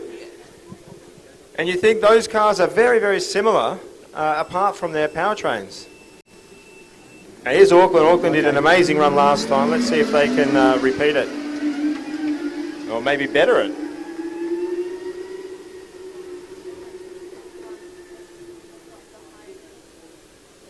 Yeah, so I think currently Monash are 1-1 in both classes. The only team to drop under 5.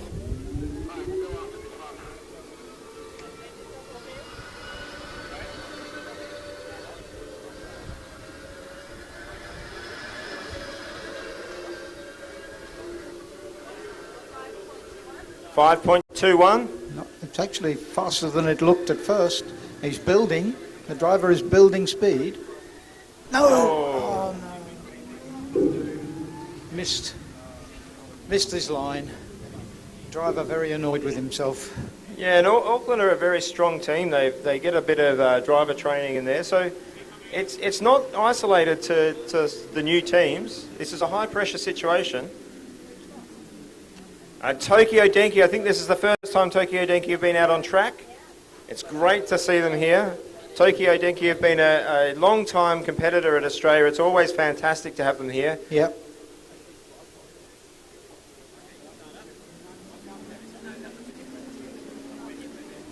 And I think Tokyo Denki were one of the first teams to really go for the lightweight single-cylinder concept. And they bought a car that had the sort of same DNA as far back as 2002, I believe. So they've been really committed as a university to coming to Australia, and it's always great to have them here. I love the international connections that you make in this competition.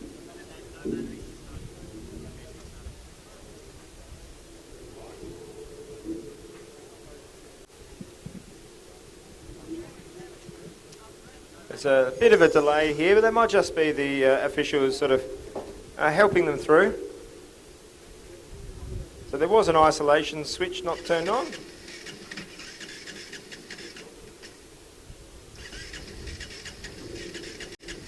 Car having a little bit of trouble starting.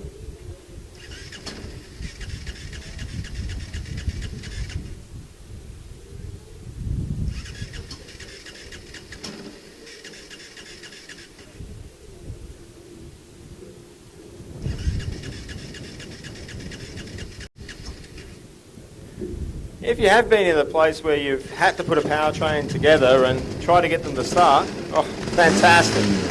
It's not an easy task.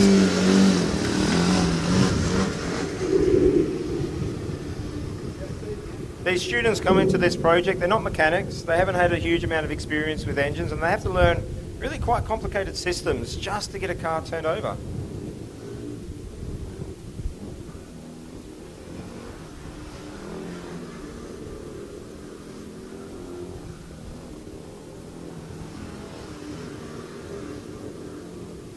It's a very simple laid out car, a nice lightweight single cylinder car, very simple.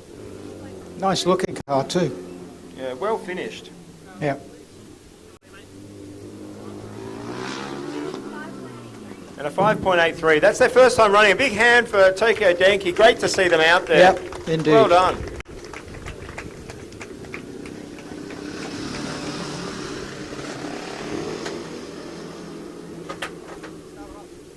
Most of the dynamic points are up for grab tomorrow, so even getting out running, getting some time here, gives you a lot of confidence for going into tomorrow.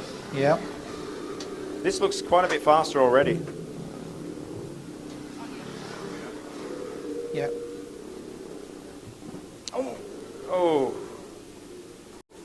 And he's grabbed the cone and taken it with him. The cone and its rope. And the first lap was a 5.68, so they had improved their speed. I think that car's got a little bit in it. Yeah, it's got some potential for sure. We have RMIT out here now, and they'll definitely be trying to push. They're chasing Monash at the moment, and they're one of the potential winners of this IC class. They're really doing well. In fact, the IC class up the top, there looks like about a half a dozen teams that are in the running. That's right. You're right, mate. I'll just keep an eye on the camera. It's still in the shade.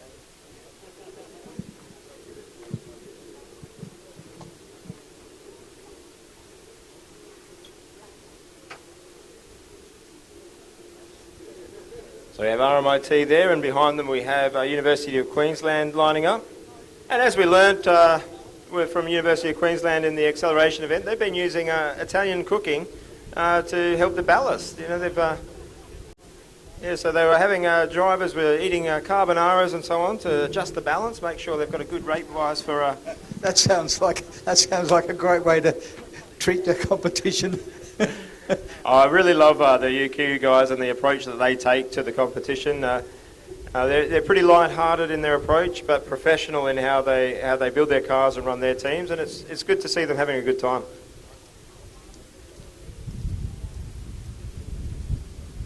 Oh, we've still got a cone stuck underneath that car. Okay, cone's out. They think that cone has seen better days. Yeah.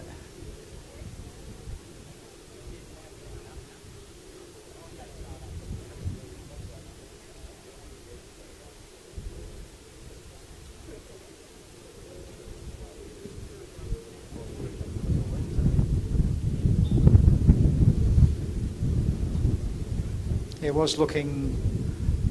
was gathering pace.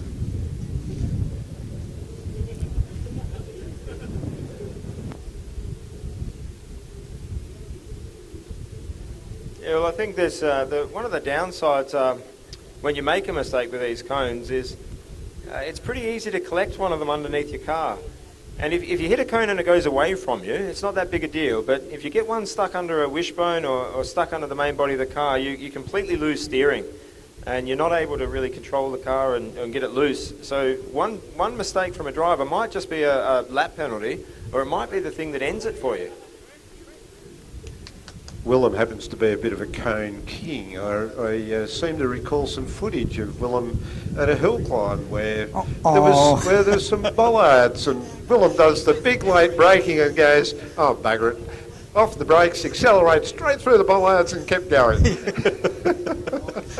Sometimes when you know you've got it wrong, what do you do? Have as much fun as you can. Yeah, I was always very enthusiastic. Well, you know me. I'm enthusiastic about life. So, at RMIT, about to head out onto the track again. Doing a bit of the Willem waggle as he heads on up the track. Makes his way around, enters the figure eight. Already a kilometre bollard, which is most unfortunate. At least it's gone out of his way. But that wasn't a tactical move. No, carrying good corner speed though. Good. And the transition was quite good there. 5-2-3 first side.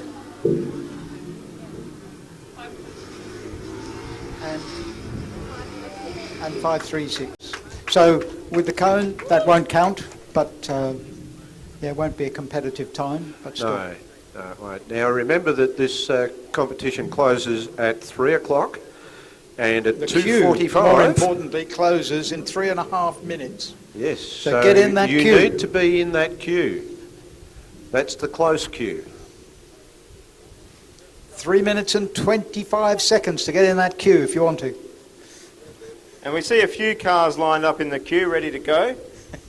So we have University of Auckland lined up. I think we have the RMIT Electric and MUR. Oh, that'll be good to see MUR out. I haven't seen MUR out yet. Is that right? MUR 301. So MUR haven't come out on the skid pad yet. Oh, Swinburne is racing the clock. They're in the red van coming up here to try and get in the line. We'll see how generous the marshals are. Please let them run. Get that car unloaded quick when they get here. It's always good to let teams run if they can.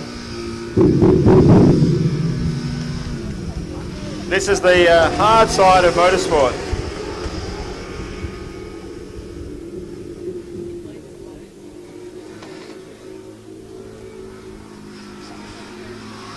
Okay, he's got his speed.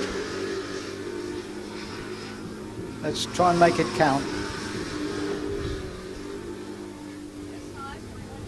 515, first loop. 5.15, I think that was. Oh, Another cone on the second loop, unfortunately. and a 5.25. It's a shame about that cone. That car looks quick. I'd be looking out for that come autocross and endurance. Yep. It's very unrelenting in terms of motorsport and all the things that can happen. It's really important to remember, though, that as much as we're racing and as much as there's competition in here, I really feel that the wins don't happen out here on the track. I think the moment that you get a car out and it runs under its own power, and it didn't exist at the start of the year, that's where you've won.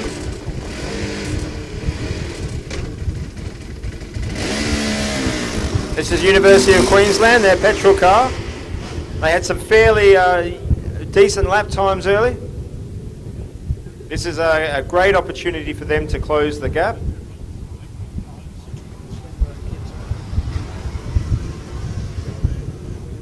Oh, unfortunately went off there.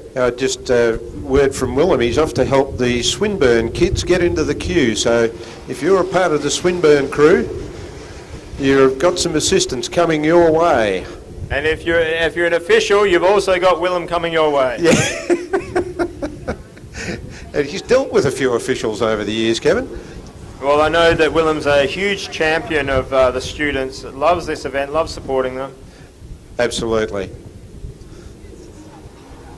Car's carrying great speed, tail out, below it. Oh, this is heartbreaking. Yeah, absolutely. That was showing so good, and then just took out lost a little bit of lateral connection with the track. Well, cheer him in. He put everything into that, guys. Absolutely. Big hand of applause for him there. A great effort. And MUR, it's fantastic to see University of Melbourne come out.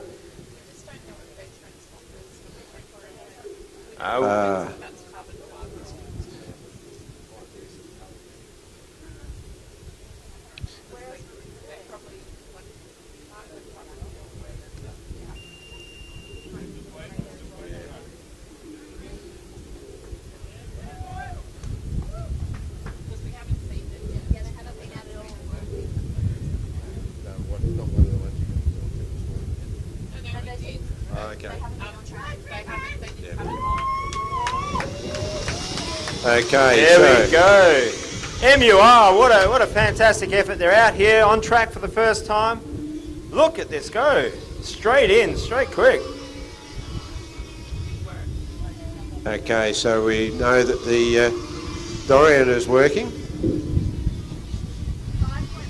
A 5.19 first lap out. Awesome. What a vehicle. You can see the immediate speed. It's fast. A 5.13. What a drive. Look at that machine go. He's feeling pumped too. He's got the... Oh yeah, look at this. If you're not watching, watch. watch. I don't think Willem's watching. He's busy trying to get the Swinburne out there. 507. Wow. Let's go, Melbourne.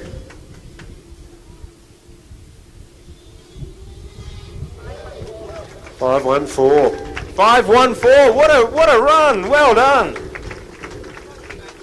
Great stuff. Oh, he's appreciating the car. That was really interesting. He came up, he gave thumbs up, and then he tapped the car to say thank you. Did you see that, Willem? Did you see any of that running from Melbourne just then? No, I missed it. I was trying to make sure Swinburne were in the line, but they are in the queue. Oh, look at that. Swinburne are in the queue. I think a cheer for Swinburne making the queue. By about 30 seconds, seconds. they made it into the queue. So that's great stuff. Looking forward to seeing them come out onto the track. Yeah, University of Auckland here. They've gone hard. Let's see what they can do. This should be their final run, I think. Working those tyres.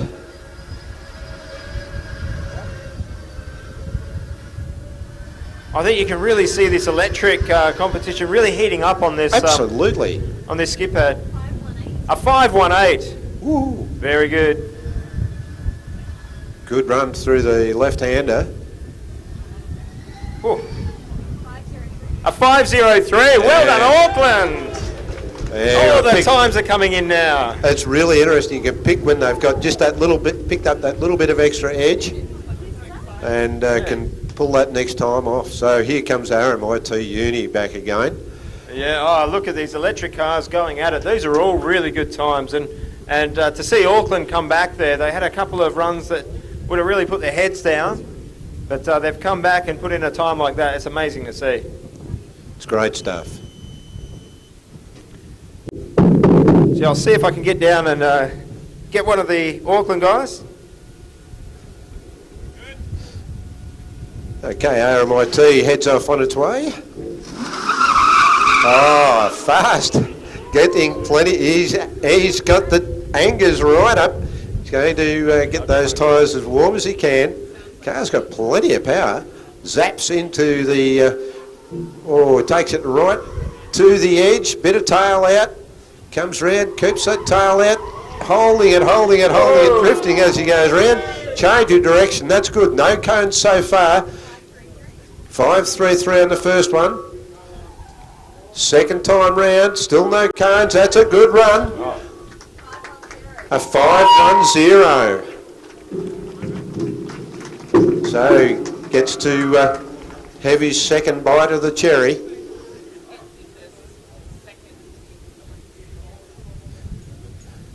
Second in electric, I believe. Okay, comes back in, launches into the right-hander. Pulls that car tight, nice tail out. It's just got that little bit of attitude all the way around. You can hear the tyres complaining. Into the left side now. Sorry, a 4, wait for this, a 4.99. Tail out and through. A 4.96. Well done. Whoa. Now, Kevin, are you down there? Yeah, I've got somebody here from RMIT. How does that feel, mate? Yeah, it doesn't feel too bad, mate. not bad, good size.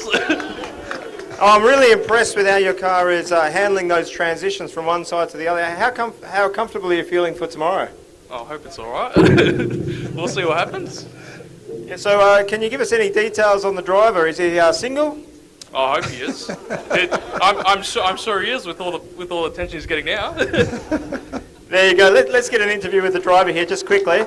How does that feel, mate? Sub 5. Oh, just awesome. Just glad I could back the car up.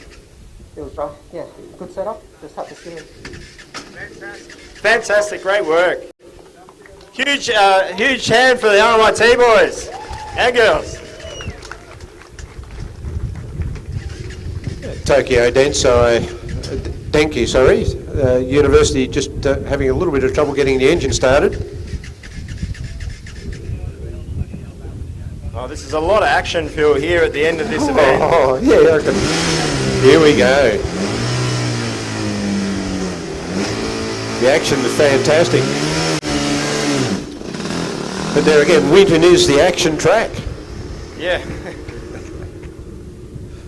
Well, I think this has been a great move by the SAE to come up here to Winton. It's been the towns around here are very, very lovely people around here. We've been made very welcome. There's quite a few of the volunteers here are locals as well, so thank you to all of those locals. Oh, unfortunately a cone and he stepped out of the... so he'll take that around. Yes, there's quite a lot of locals that get quite involved in the event here.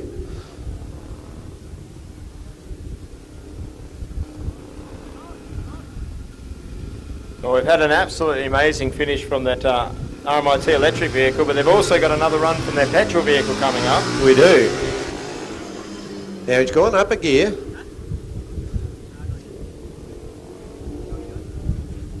Runs it in. Ooh, a lot of push from the front end, and well, it was spectacular.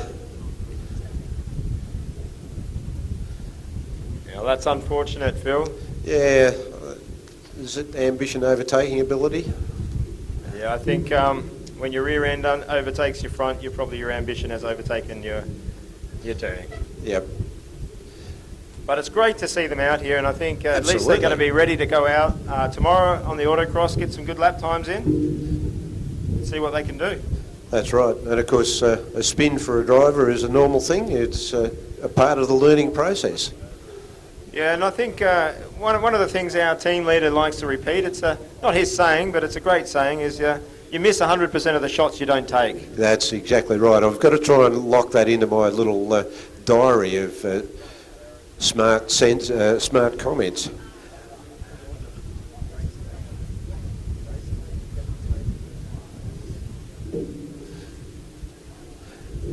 And RMIT Uni IC are just waiting for their chance to have a bit of a crack.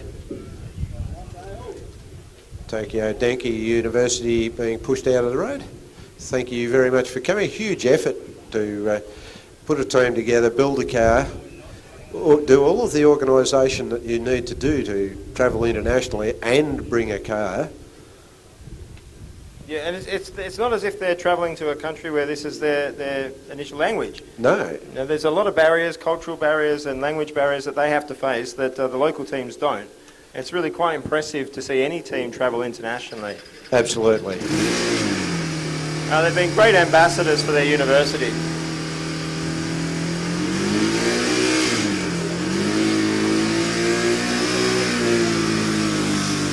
Let's see what RMIT can do here. It's off. Oh, and it looks like it's not mucking around. He's serious. Straight into it. Carrying good speed. Nice and smooth. Car's working well. Runs it through 5.1. left-hander. Oh, sorry, 5.25. And a 5.16, that's a pretty good run. very good effort. Huge round of applause. Let's see if another 10th can come out. Hot tyres now. Let's see what can happen. Come on, RMIT team, cheer your driver on.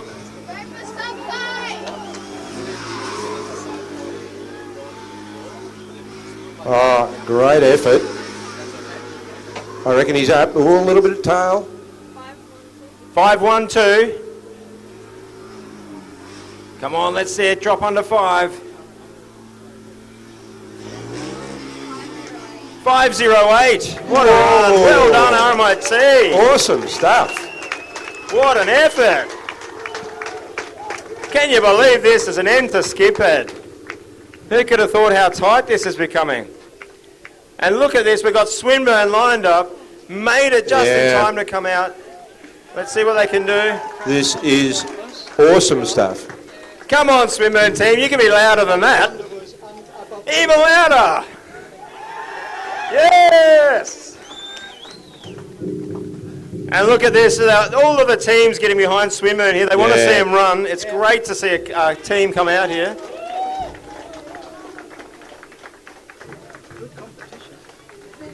Yeah, I just hear Willem Tate say this is good competition. It's better than good competition. It's great competition, Willem. Now I just hope the transponder works and they get a sensible run in. Because Yep. Let's see what they can do. Well done for getting here, Swinburne. Talk about hold the suspense. They're just sort of coming in, you know, making us all cheer them as they come in. a grand entrance. Grand entrance.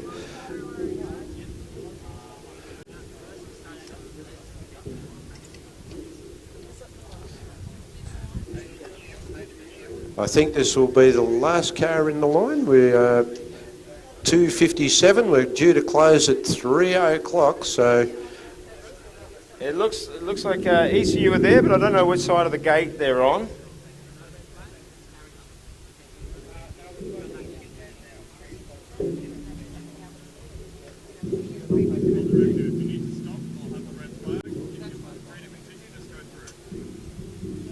So from the sounds of it, ECU won't get their run. That it looks like a fuel pump or some issue that's kept them out. So yeah, well, that's taken the shine off it a bit for me, Phil. That's always a bit hard as a faculty advisor there. but I know that they were absolutely happy after what happened on Monday to be even in this. Now, you helped kick them out there, Willem. Let's hear what your call is on as they head around. Well, I'm just really pleased that they're here. Oh, look at this. Come on, let's hope the driver can work out which way the course goes on his first run. Oh no, there's something wrong with the car. The transponder works. That's the good news, boys. The transponder works. That was a transponder test run. Do we have to count that? Unfortunately, we do have to count that. Will it go, boys?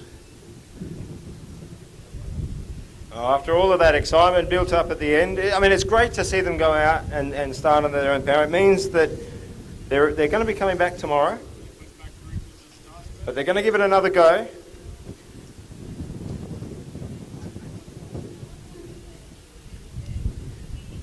So to everyone watching this, you've got fingers, cross them. Yeah. No, it's not going to be. You don't want a record run. You want a complete run with no cones.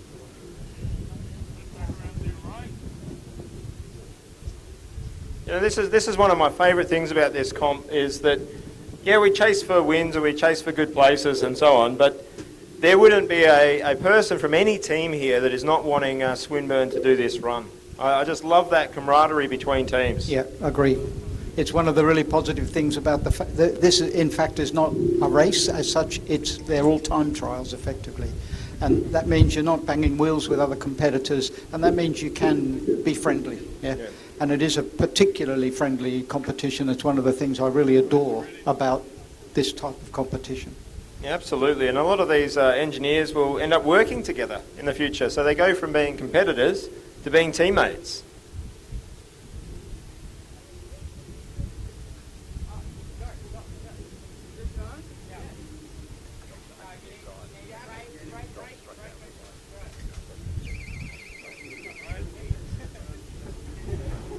Don't think they've managed a lot of running with this car.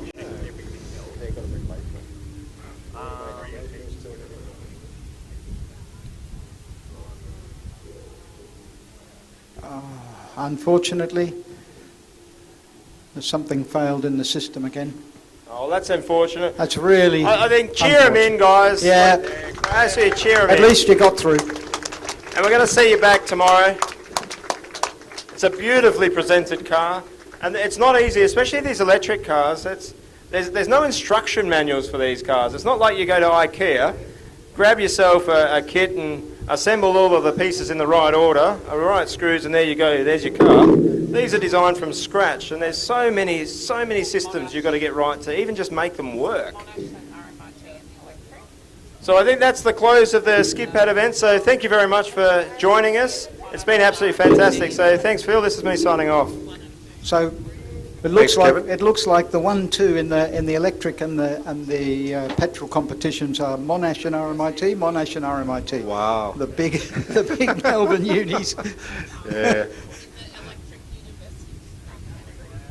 And Canterbury is third in electric. Oh, University of Queensland third in petrol. Good effort. Yeah. Really good effort. Okay. And a thank you to our lovely timing people here. They've done a terrific job. Lucy and Peter. That's Very good job. Yep. Great to have Excellent. talented women who know what they're doing.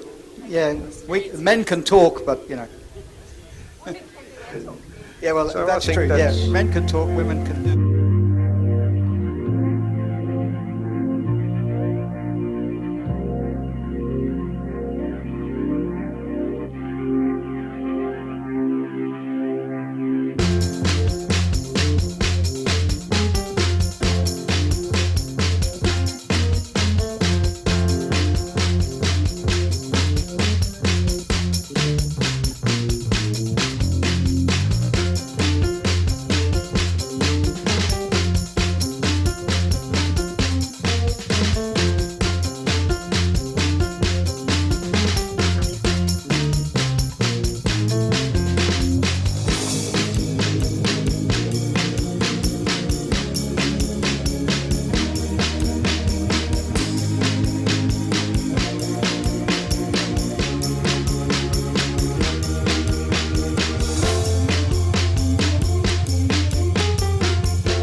Lane is Australia's longest running motorsport news show and the only primetime free-to-air motorsport show in Australia.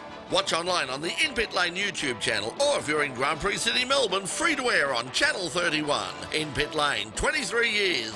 My God, you don't get that from Herder.